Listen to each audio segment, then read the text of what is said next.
This is the wave game mode in Geometry Dash. And yeah, it's really difficult to master, but that's also what makes it so satisfying. I've been kinda obsessed with Geometry Dash's platform mode since it was added, but there's one big problem. The wave doesn't exist in it. So I decided to take matters into my own hands and make an entire platform game focused only on the wave. How hard could it be?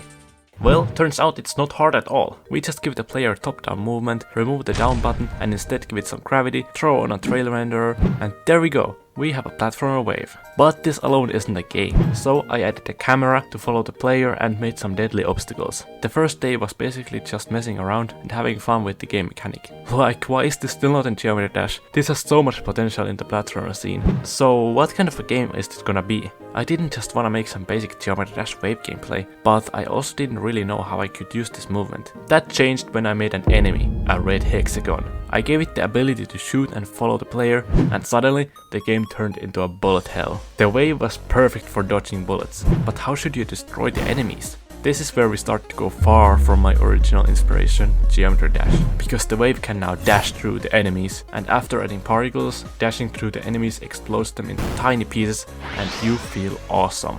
I was now 10 hours in the development and had the main ideas and mechanics down, so now it was time to expand on those. I started by tweaking the dash mechanic a lot. I added a dash cooldown so you couldn't just spam it, but somehow locked the player in the dash state, which made it go crazy. I fixed that, but then noticed how slow and boring the gameplay was with this. You could dash once to kill an enemy, and then you had to wait and dodge bullets for 3 seconds before being able to kill the next enemy. Then I came up with a genius idea. I kept the cooldown, but I made it so that you recharge your dash immediately after dashing through an enemy. This lets you dash through multiple enemies in a row, but you get punished for missing a dash, which also prevents you from using the dash to dodge everything. And just like that, the game went from slow and awkward to fast and addictive. This made dashing fun, but something was still missing. There was no real indication that a dash was used, like it had no juice. So I made the player turn white while dashing. This already made it a lot better, but was definitely not enough, and we will get back to adding more juice later, because now I wanted to add health to the player. Dying from a single bullet felt dumb, so this made the game feel more fair. Now the next thing was adding power-ups. Yes, of course we need power-ups for the wave, so now we have 4 different power-ups that drop randomly when you destroy an enemy, and of course I couldn't avoid bugs. Then I decided it was time to add post-processing.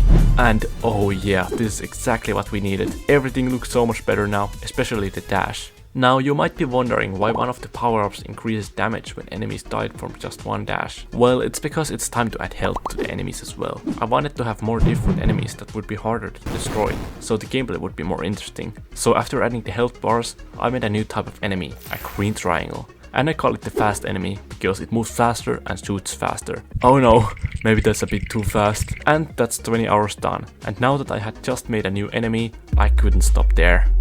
So the next hours were spent making a lot of new enemies. The big enemy moves slowly, has a lot of health and shoots 3 bullets at once. The star enemy shoots in 4 directions at once and has good health. The round enemy has a lot of health, moves very slowly and shoots balls in 10 directions at once. This is definitely the strongest enemy. And lastly, the spiky enemy. This one is pretty different because it doesn't shoot you at all. Instead it's fast and hungry for your blood, or whatever these particles are. While adding these, I got a lot of issues with the enemy AI. Like, where do you think you're shooting at? I'm here. And what is up with these bullets? But luckily I managed to fix them, and now with 6 different enemies, the game already feels a lot more interesting and fun to play. Then I decided to focus on some smaller things. I added damage pop-ups and critical hits, so dashing gives more feedback and of course dopamine.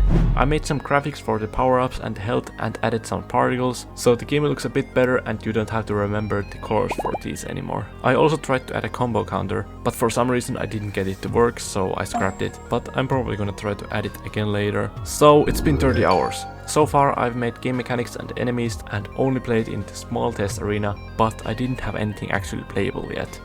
So now it was time to make the first level for the game. I made some moving and spinning obstacles, added environmental particles, changed colors and then deleted everything, because I didn't want to build the level from the test arena. And this is where things got painful, because I started placing these squares by hand, one by one, rotating and twisting them to make the level look more interesting. I wanted it to look more like some terrain and less like a bunch of straight lines.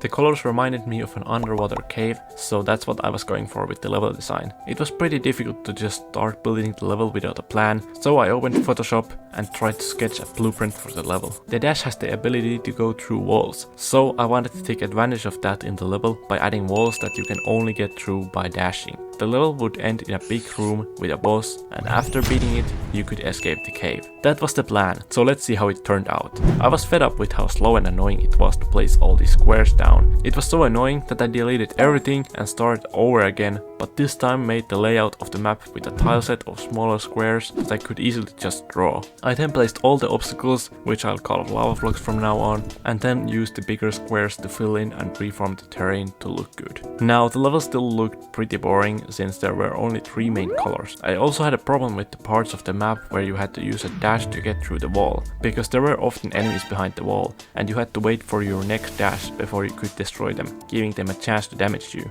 I solved both of these problems by adding dash crystals. Dashing through them gives you your dash back, and their light blue color fits really well to the level. I also tried to add more color by placing some lava blocks inside the walls, but those felt out of place, so I removed them. I'll have to figure out what I could put in there to not make it look super empty, but the level was now mostly done and playable. So I could focus on other things again, like making the dash more satisfying by adding camera zoom and a dash particle effect, and now I really can't stop playing this. It's just so fun. The dash would only need sound effects and it would be perfect. So after 40 hours of development, it was time to add sound effects and music. So I added this crazy beat that I got from a friend and made all the sound effects myself. Then I added some random pitch variation, and now the game sounds really good and the dash is perfect. But there was still one issue. You remember how you can dash through walls? Yeah, that works in any wall in the game, and you can just go inside walls or escape the whole level. So what was my solution? I added these inner hitboxes that kill you when you touch them. Not the best solution, so I need to think about this again later. I didn't mention this, but I already made the post menu earlier, and now I wanted to make the main menu. This is the layout I went with, and I still have to figure out what to put in the empty space. Then I added post-processing to the menu and animated the buttons to open the next button menu. And oh, what's this? Arena? I don't know, but that sounds pretty crazy. Oops, that might have been spoilers for the next video. Anyways, we can now press the level 1 button and play the level. But the level didn't have an ending yet, so let's fix that. If you remember earlier I said I was gonna add a boss to this level. Well, I decided that the round enemy would be the boss, and beating it will open this wall and let you dash to freedom. Now the problem is that you can't just beat the boss like this. But trust me, after I'll revamp the boss in a future episode, it's gonna be the coolest boss fight ever. And that's all I did in the first 50 hours of development. This might actually be the most fun game I've ever made, and this is just the beginning, because this is gonna be a series on this channel, and if everything goes well, this might actually become my first Steam release. I still don't have a name for the game though, and that's where I need the help of you guys. If you have some cool name ideas, drop them down in the comments. I would love to hear them. You can also give ideas for new enemies, because I want to add a lot more of those. So that's it, thanks for watching, tell me what you think about the game, and if you enjoyed the video and want to see where this game goes from here, make sure to leave a like and subscribe, and I'll see you in the next video. Hey guys, I hope you enjoyed the video. If you want to help me make more of these videos, you can now support me on Patreon. In return, you get to see progress on my videos and games, playtest, and get your name on the end screen. Check the link in the description. That's all, thanks again for watching, bye!